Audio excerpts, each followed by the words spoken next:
The lights flickered ominously as I crouched behind the reinforced door of the containment cell.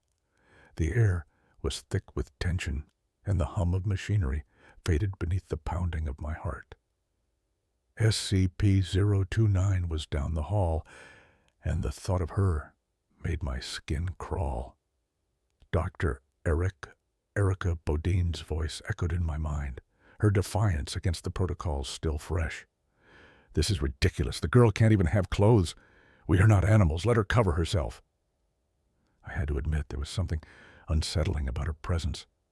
A pubescent girl, yet shrouded in darkness, her skin a patchwork of black and white, eyes like deep voids. I had seen the surveillance tapes, and they haunted my dreams. The way she moved, how swiftly she could strike. I had heard about the guards who had succumbed to her will, their faces twisted in a mix of fear and devotion. 3 guards were stationed outside her cell, their eyes darting nervously.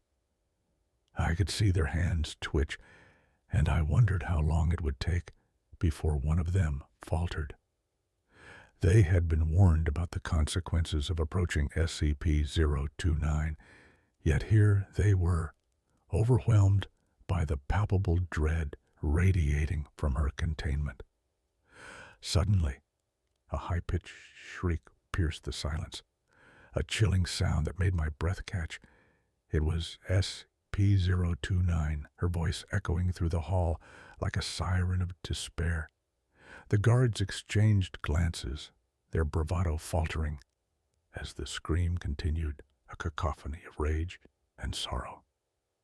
"She's awake," one of the guards muttered, his voice trembling. "We need to get the lights on." As if in response, the floodlights ignited, flooding the corridor with blinding light. I could see her now through the thick glass, a small figure enveloped in shadows, her dark eyes glinting with malice. It was said that in the presence of bright light, her abilities were diminished, but there was something about her that felt indomitable. The lights flickered again, and I felt a chill run down my spine as she turned to face the camera, a grin spreading across her lips, a terrifying juxtaposition against her youthful features. "You think your light can save you?" she taunted, her voice a whisper that seemed to slice through the steel walls. "You don't understand. They're coming for me." My heart raced as I glanced at the guards. One of them was gripping his weapon too tightly, knuckles white with strain. "Stay focused," I urged, but it was too late. The guard's gaze was locked on SCP-029, and I could see the change in his expression, his fear melting away, replaced by an unsettling calm. "No! No!" I shouted, lunging forward to grab his shoulder, but it was too late. He stepped toward the glass, entranced, as if he were being pulled by an invisible string. "Let him go!" I screamed, panic surging through my veins. "We need to get out of here."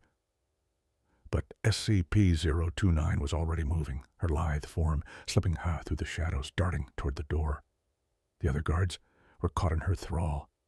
Their eyes glazed over, and I could feel the room closing in around me. Just then, the lights flickered once more, dimming for a fraction of a second. But it was enough. The guard turned, weapon raised, but he was no longer the same man.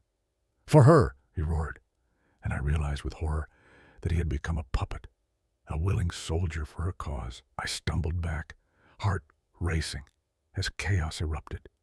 The other guard fell, caught off guard, while SCP-029 laughed, a sound that echoed like a death knell through the corridor. It was then I understood the true horror of her power. The room spun as I backed away, adrenaline thrumming in my veins. I had to escape, had to warn them. But even as I turned to run, a heavy silence fell. I glanced back, and my blood ran cold. Standing before me was SCP-029, her presence eclipsing the light. "You won't escape," she whispered, eyes glimmering with dark promise. "They will come for you, too. They always do." And in that moment, I realized her followers weren't just outside. They were inside too, lurking in the shadows of my mind, waiting for the right moment to strike.